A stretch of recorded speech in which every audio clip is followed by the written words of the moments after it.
A lot of people think yoga is just asana practice. Right.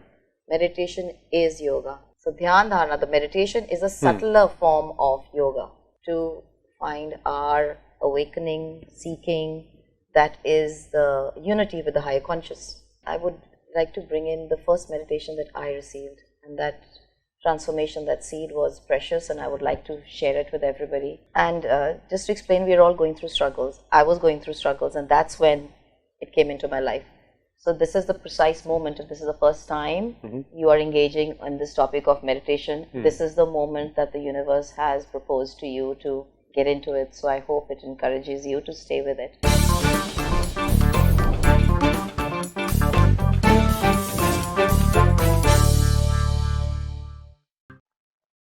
Hello everybody, beautiful people and beautiful minds. Welcome to our channel, which is all about bringing calm to chaos and clarity to the confusion. Of course, it's about wellness of the body, mind and soul, or spirit, whatever you want to call it. And today we would be delving into the topic of meditation. Well, you would ask, meditation, isn't that about doing absolutely nothing or everything? Well, it's actually the art of doing nothing and everything at the same time. So, do I have you intrigued? Well, let's delve deeper into this topic, especially for the beginners. So, if you haven't started meditating yet, this is the video that you want to watch. And with us in the studio today, we have a very dear friend and also a Kundalini yoga expert, an Ayurveda specialist, and many other things in alternative healing. Manpreet Sangha, welcome to HealThyRam's show. How are you doing? I'm good. I'm happy to be here. Good to have you back in the studios. My honor. Likewise. Alright, so first up, I can already see that you are getting into a very meditative space. You can see the halo building around you. Alright, so very quickly, what exactly is meditation? How do you define it? There's so many people, doing nothing, doing everything, focus, etc. Yeah. What's your take on it? The way you started this discussion or going deeper into meditation, what you said is, that's what it is. It is everything and it is nothing. So, but when I have a client to explain what is meditation, it's basically yoga. Yoga is meditation. It's engulfs both. A lot of people think yoga is just asana practice. Right. Meditation is yoga, like Patanjali's 8 limbs, dhyan, dharana, dhyan, samadhi. Right. That is a person who has already practiced asana, got comfortable in their body. The yam niyam first, of course, the precepts of social and personal living, and then the pratyahar and the ishwar paridhan. So dhyan dharana, the meditation, is a subtler form of yoga. It's not that you give up any of these. You keep practicing to go into a subtle or deeper state of, into your subconscious to create those shifts. Why do we create the shifts? To find our awakening, seeking, that is the unity with the higher conscious. And for inner peace and calm? Right. Of course, that is part of the package. Won't you say that we just do it together? Absolutely. I think it'll be a great start, since it is about meditation for beginners. So why don't we start with one small quick meditation session? Yeah, actually, I would like to bring in the first meditation that I received, and that transformation, that seed was precious, and I would like to share it with everybody. Yeah, so sure. If you are willing and you're not driving, I'd like you to come into a comfortable seated place and close your eyes. And if you're driving, then please, if you do want to, please get into a side somewhere, park yourself at a safe place in case you want to do it. Right. Yeah. And just to explain, we are all going through struggles. I was going through struggles, and that's when it came into my life. So this is the precise moment. If this is the first time you are engaging in this topic of meditation, this is the moment that the universe has proposed to you to get into it. So I hope it encourages you to stay with it. Right. So closing your eyes, Venki, you want to move your glasses? Okay. Just no obstructions. And I'll remove my glasses too. Close your eyes, since I am going to be taking you through it. So sit in Dhyan Mudra. Keep your hands in your lap, one palm in the other. Relax back straight if it's available to you, or take a back rest. So for that, the reason for a back straight is to avoid any obstruction of energy that is coming up, moving around. And close your eyes. Come into the experience of your breath. Just observe how the body shifts with each breath. So we're not controlling the breath. We're stepping away from control. Only observe how the body responds to the inhale and the exhale. You will also notice when the mind gets involved, it will want to control the breath. So, sorry, so I might just ask questions which I feel the beginners might also have in their mind. So while of course we are meditating. So when you inhale and exhale, so you inhale from the nose and exhale from the mouth, or is it okay to exhale from the nose? It's the nose. Okay. Sometimes you have an obstruction. So you inhale from the nose and exhale from the mouth? No, it's inhale nose, exhale nose, all through the nose, as nature intended. How you find your body to expand as you inhale, your shoulders lift slightly, and they exhale. How you collapse into it without changing. Here there is a very profound experience, how you start disconnecting. The second you start meditating, you disconnect from the mind. You don't get confused between the mind and the awareness. That is your soul experience.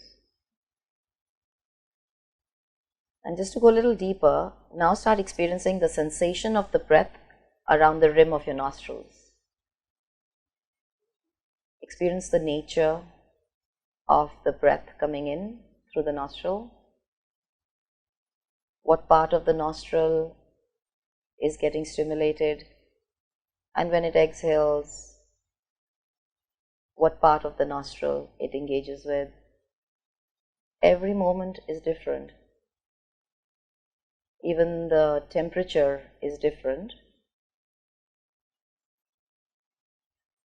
This brings that awareness from the subconscious to the conscious mind that everything changes. No sensation is same. The temperature difference, the sensation on the nose changes, maybe on the outer rim or the inner rim. Our breath is our best friend. How much attention do we give it? Our emotions, our actions follow our breath. Right now, just be with the breath, stepping out of your way, stepping into your natural flow, stepping out of a conditioned flow. Just surrender and follow the breath, sensation of the breath on the nostrils. There might be days where you don't feel it because the mind wants to take you elsewhere. Right now also, your mind might be going to different places, to different thoughts. Bring your attention back as you would gently as a mother with a child. Let the thoughts be like white clouds on a blue sky, but be gentle, practicing ahimsa. Bringing it back and experiencing the sensation of the breath on the nostrils. By now you might have noticed the sensations are feeling like they're more. It's not the sensation, it's the stillness that has come into the mind, body, spirit and become more aware. You become more awareness.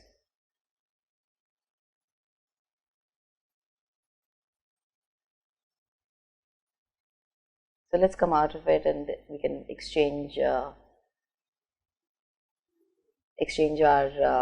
feedback, or give me some feedback about it. Well, extremely relaxing, very calming. So suddenly I think the parasympathetic nervous system kicks in. So your adrenaline and everything is, cortisol levels are going down, I'm sure. Because it's a very relaxed state of being, almost being one with what's around you. So I can see it on your face and your eyes. Yeah. So from chaos to calm. Chaos to calm, yeah. From confusion to clarity, for sure.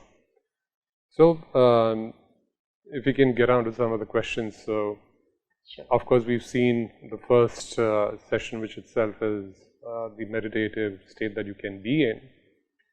So, there's so many types of meditation, one keeps hearing about this meditation, that meditation.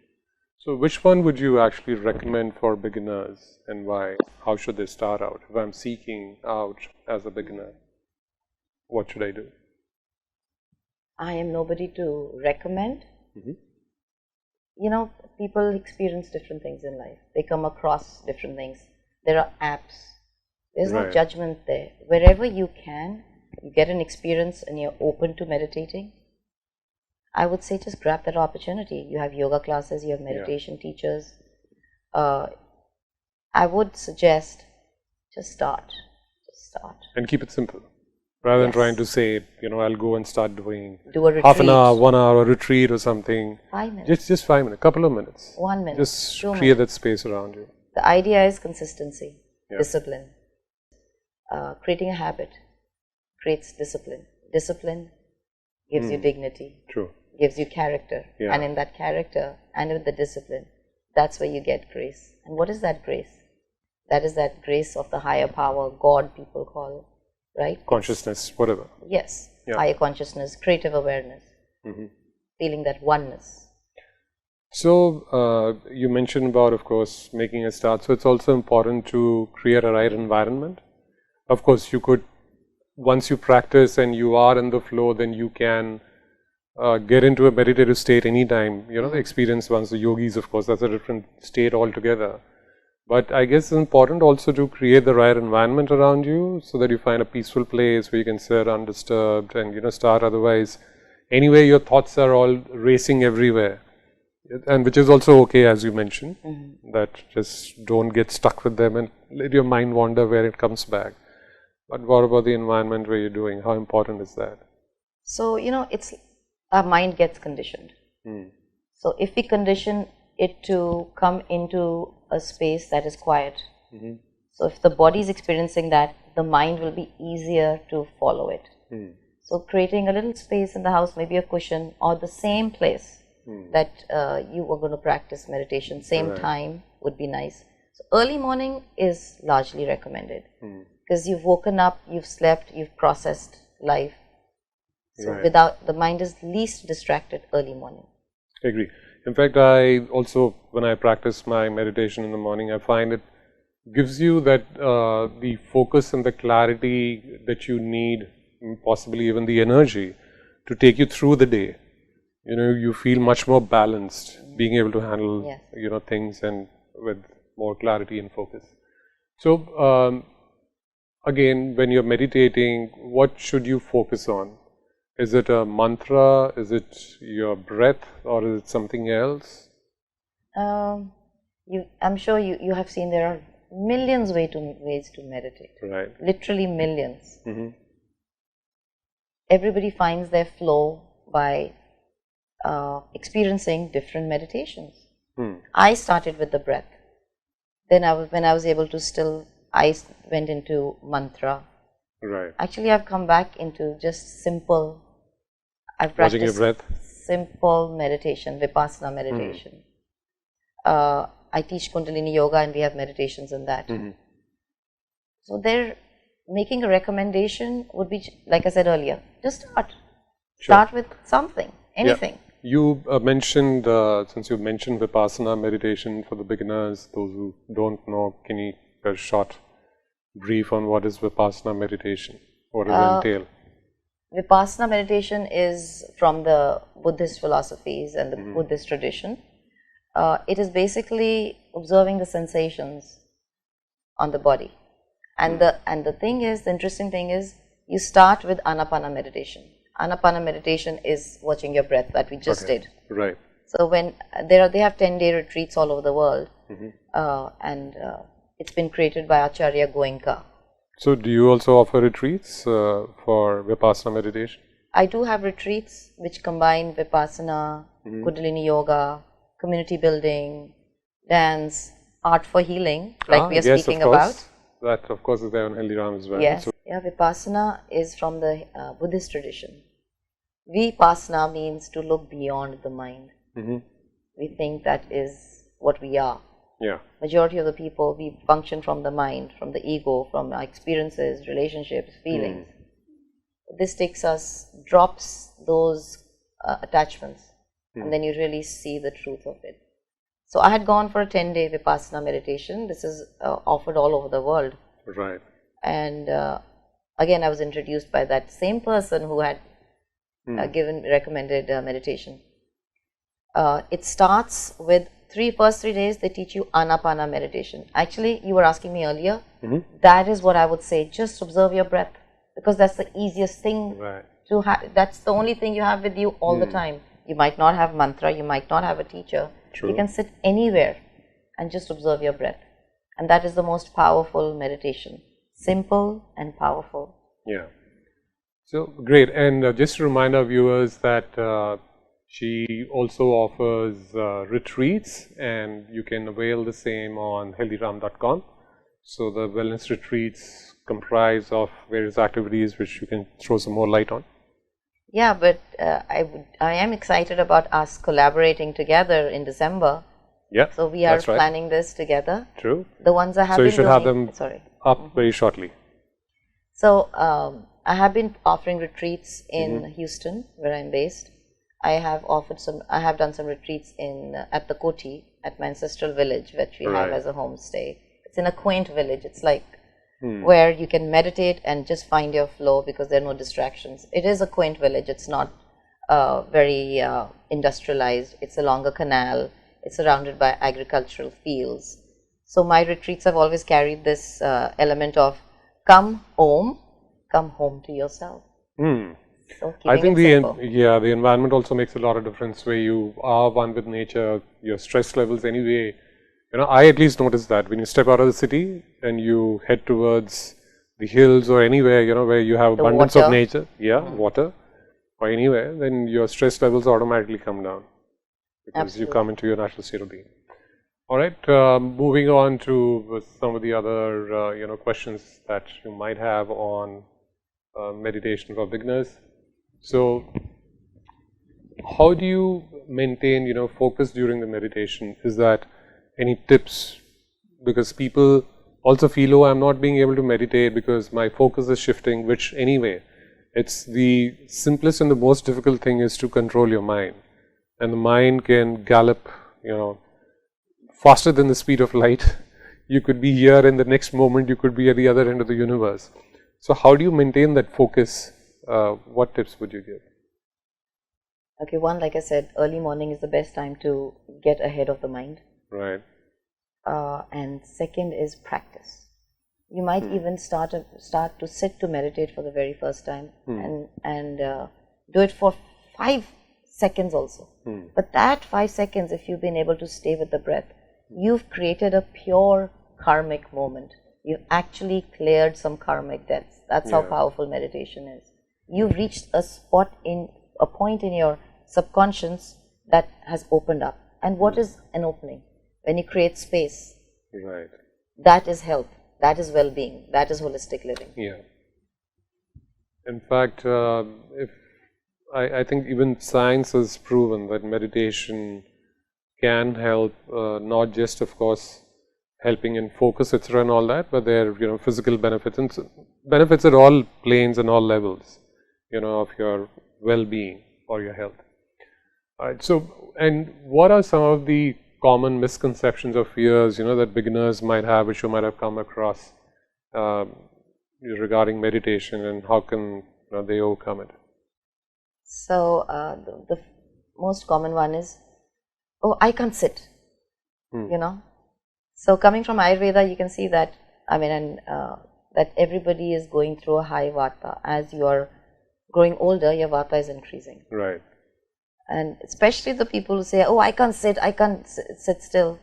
One day or the other, you will have to do it. So, might as well do it now and have a smooth flowing mind-body experience. Right. Or later, there'll be stagnation. Of course, I am not an expert, or there's no medical advice here. But I have noticed the people who have come to me and who have said that I can't meditate, and when they come into it, they experience it faster. They have joy. They connect with it faster because we people, I'm also Vata. I need it. And Vata, like I said, everybody has that. 80% of the issues, be it mind, body, spirit, are with our Vata increasing. Vata is not bad. Vata is your creativity. But to balance that, to add Kapha into your life, and that is immunity. Meditation also brings in that space. Your immunity, healing, mind power. There is a meditation, like you were talking about, the medical. Now, on the Alzheimer's preventative website, they have a Kundalini meditation listed as preventative. Yeah, it is. I can absolutely, because mind has the power to heal. So, there's so many things that your mind can actually even signal to your body to start the healing process, and that's what happens in the night anyway when we are sleeping, right? That's your body's healing process. That's a huge thing. And today's, of course, hustle and bustle. It's, you know, we are spending late nights, waking up late in the night, and then hardly getting any sleep. People think it's okay. Oh, I only sleep for. Yes, you can get good quality of sleep, but it's extremely important. And meditation, of course, also helps you to sleep better, which is also very, very important. It's interesting you brought that up because there's this meditation called Yoga Nidra. Right, absolutely. So, what is that? That is basically going into that sleep state, but not going to sleep. Yeah. So, sleep state means a complete relaxed state of mind, body, spirit. True. And that is guided meditation. So, going back again. So, I'm glad this came to mind. You were asking what are the tips. Going for guided meditation sessions. Yeah. If somebody feels they can't sit still, that way you have guided meditation where you have the teacher voicing what to think, and you follow that chain of thought. And that is Yoga Nidra too. Powerful healing, settling of your mind. Right. So, I think, you know, some of the questions that people might have in mind are, how do I integrate meditation into a daily routine? I think, as you've been saying, start during the day, make it a habit, set aside some time. Anything else that you might want to add to it? Morning is a good time, but it's not a rule. Anytime you find a session, for accountability's sake, maybe go for classes. The community has power. So going to a community where they have meditation regular classes. Yeah. You know, it motivates you. We are living isolated lives. True. And people might think, oh, meditation is too isolating. You do it together. You might even want to do a moving meditation. It's about, now dharana, what is dharana in the yoga limbs, is putting your mind on one thing only. So it could be even a dance meditation. Interesting. It could be just taking a walk in the park and completely your mind is focused just on the trees. Just starting somewhere. So, would you, I mean, of course, you've been conducting meditation sessions for quite some time. So, could you share any, you know, interesting success story, if I may say so, or someone who's benefited, or what transformation the person went through after, you know, starting meditation or going through meditations? You know, everybody has benefited from it. Because, Just you know, that'll... Everybody has benefited, does benefit. I'm not just talking because it's from books. I have been in this space for the last 12 years. Every client of mine has had strong positive experiences from it, and permanent, because meditation shifts your subconscious. That's where you have stored what you call sanskaras, your karmic debts, and going deep to release. I would, anytime somebody wants to come and talk to me about their problems, I have just 3 words for them: meditate, meditate, meditate. I also have 3 words that I'd like to add to that. Click on HealThyRam.com. So you can connect with her. Alright, so with that, what resources would you recommend for meditation? Of course, I mean, that's a question which is there, and if I may also partly answer it too, that you can actually log on to HealThyRam.com, where you will have resources from experts like Manpreet over here, or you know, others as well.